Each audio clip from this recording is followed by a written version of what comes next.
At dahil birthday ni Kuya Ed, guys, kain kami ngayon sa McDo. Birthday boy, oh. Birthday boy. Kami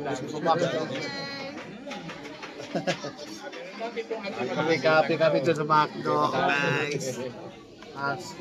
Happy birthday. Grabe, nagpakain si Kuya Ed, oh. Oh, diba?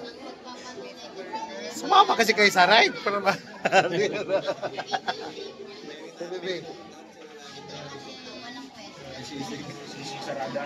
Santo? Macdo Binyan? Macdo Binyan na to, Binyan. Binyan.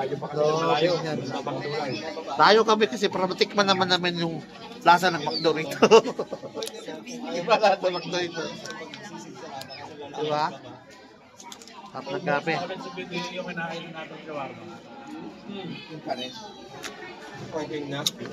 Buti na lang, sumama ako kay Kuya Ed.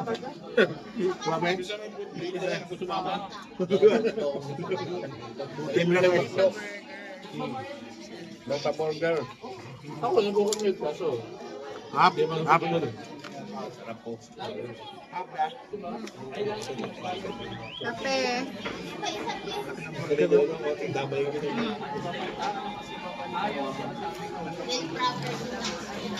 Birthday kasi ni Kuya Ed, kaya Since may parking na ako birthday, dito kami sa Binyan ngayon, guys. Kasi uwi, kumari, this week. Then ako uwi, inuwi ko lang kanina umaga. Sa office lang. Hindi sila nag-check. Kung anong oras. Anong oras yung pumasok. Anong oras yung Hap kape. dapat labas ko lang kahit ito ang ginagawa ko. Nililipat yung post ko. Ang hirap yung kayo nandun, Ed. Sabi na tayo. Ha? Binyan, Kantaruta. Kadubang na. Kantaruta na rin ba? Dapat, di pa ako tinisip eh. Pagsinita na ako. Wala pa naman tayo sa proper Binyan. Papalang tayo eh. Di ba yun kami nakita doon parang isang buong linggo nandun. Binyan. May court ka na naman lang. Kape. Ayaw mong bayad ng parking. Okay. Ba?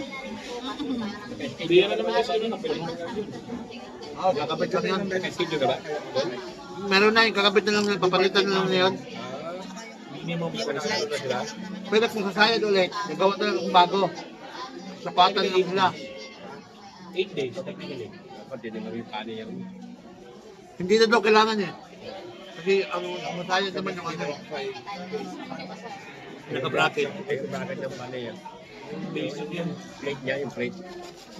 Cutting for... Nandun nakakabit. Hindi na pwede bawasan mo. Nandun na, dalaman. Kabit. Kain muna kami guys ha. Oh. Happy birthday. Happy birthday. Happy birthday sa'yo. Off-site pala. Saan ka?